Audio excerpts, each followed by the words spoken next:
Nesse vídeo vamos conversar sobre leitura compartilhada, o prazer de ler na escola. Leitura compartilhada não é novidade.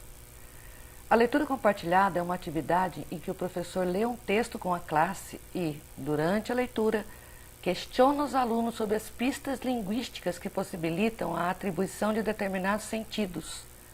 Trata-se, portanto, de uma excelente estratégia didática para o trabalho de formação de leitores. PCN 1997, na página 45. Então, muito se tem falado a respeito da qualidade que a leitura compartilhada oferece em relação à formação de leitor. Desde 1997, já se indica a leitura compartilhada para esse trabalho. Obviamente que a gente precisa se apropriar da leitura compartilhada para que esse trabalho aconteça efetivamente em sala de aula. Trocando em miúdos, a leitura como construção ativa de sentido pelo aluno, ou seja, o aluno participa ativamente do processo de aquisição de sentidos para a compreensão do lido. O professor, como leitor mais experiente, faz a mediação da situação didática. Sim, a leitura compartilhada é uma modalidade de leitura que se ensina. Então, o professor é a peça-chave na leitura compartilhada. É ele que vai determinar o ritmo da leitura, os encaminhamentos e possibilitar que o aluno desenvolva estratégias que favoreçam a aquisição de sentidos para a compreensão do texto lido. Nomes diferentes para a mesma coisa. No sul, ela é bergamota. No sudeste, mexerica ou tangerina. Em Goiás, ela é mimosa e laranja cravo. E assim por diante. A leitura compartilhada também tem vários nomes. Ao fazer uma pesquisa rápida pela internet, você vai encontrar vários nomes que têm os mesmos encaminhamentos de situação didática. A leitura compartilhada, leitura com pausa protocolada, leitura mediada, leitura colaborativa, leitura parte a parte, leitura por partes e podem existir outros. O que tem em comum entre todos esses nomes são os encaminhamentos para a situação didática. Como assim? Se utilizados os encaminhamentos que favorecem a atribuição de sentidos para a compreensão do texto no decorrer da leitura, todos esses nomes referem-se à mesma modalidade de ensino. Vamos pensar com calma e atenção, assim como devemos ensinar com calma e formação. Das diretrizes curriculares nacionais e PCN à BNCC, de onde viemos e para onde devemos ir.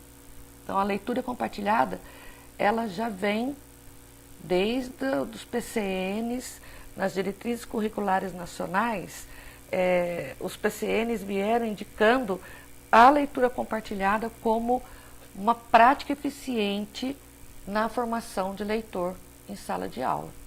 O que a BNCC trouxe de novo? A BNCC veio para nos atualizar em relação à necessidade da leitura compartilhada com os alunos. Competência leitora, sob o olhar da BNCC. Desenvolver a competência leitora com ações voltadas ao processo de leitura e à mobilização de uma série de conhecimentos para interpretar e compreender o texto.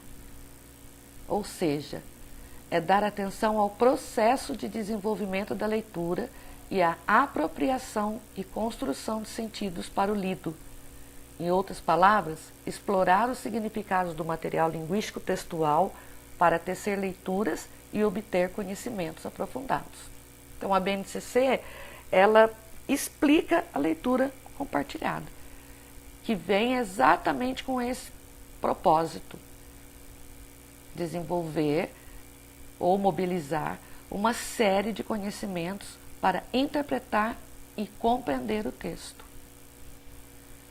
Certamente há um esforço mental para que se tenha tal conquista, mas o professor também não pode deixar de lado os aspectos emocionais que envolvem a leitura, como o prazer, a fluidez e o encantamento. O professor é a peça fundamental para que a leitura compartilhada ocorra de maneira que atinja seus objetivos, tá? O professor tem que ser um modelo para o aluno, um modelo de encantamento pela leitura, de fluidez, de prazer pelo que está lendo. Vamos discutir rapidamente alguns fragmentos da BNCC em relação à leitura. Então, o fragmento 1, as práticas de linguagem contemporâneas. As práticas de linguagem contemporâneas não só envolvem novos gêneros e textos cada vez mais multissemióticos e multimediáticos, como também novas formas de produzir, de configurar, de disponibilizar, de replicar e de interagir. Então, a BNCC ela vem chamando a nossa atenção para esses novos textos que estão circulando entre nós. Esses novos portadores, essa nova forma de interação e esses novos tipos de textos, eles precisam ser estudados em sala de aula. Isso significa que o nosso desafio em sala de aula será o de favorecer a discussão sobre esses diferentes gêneros, seus usos e funções, de forma que os estudantes sejam capazes de pesquisar, selecionar e utilizar um determinado gênero de acordo com a situação de produção, de forma crítica e ética. Fragmento 2, do eixo leitura, na página 69. O eixo leitura compreende as práticas de linguagem que decorrem da interação ativa do leitor. Olha aí a leitura compartilhada novamente. Ouvinte, espectador, com os textos escritos, orais e multissemióticos, e de sua interpretação, sendo exemplos as leituras para fruição estética de textos e obras literárias, pesquisa e embasamento de trabalhos escolares e acadêmicos, realização de procedimentos, conhecimento, discussão e debate sobre temas sociais relevantes, sustentar a reivindicação de algo no contexto de atuação da vida pública, ter mais conhecimento que permita o desenvolvimento de projetos pessoais, dentre outras possibilidades. O fragmento 3, a análise linguística, está na página 78. O eixo da análise linguística semiótica envolve os procedimentos e estratégias metacognitivos de análise e avaliação consciente, durante os processos de leitura e de produção de textos, orais, escritos e multissemióticos, das materialidades dos textos responsáveis por seus efeitos de sentido, seja no que se refere às formas de composição dos textos, determinadas pelos gêneros, orais, escritos e multissemióticos, e pela situação de produção, seja no que se refere aos estilos adotados no texto, como forte impacto nos efeitos de sentido. Mais uma vez, a leitura compartilhada é a ferramenta que vai auxiliar o professor na questão da análise linguística do texto. Então, ficou mais claro para você a necessidade do trabalho sistematizado com a leitura compartilhada em sala de aula? Veja alguns exemplos desta prática no link abaixo, do Compartilher, Leituras Compartilhadas. Nos próximos vídeos, vamos desmontar o quebra-cabeças da leitura compartilhada para recolocarmos cada peça em seu lugar. Vamos desconstruir para construir melhor. Um abraço.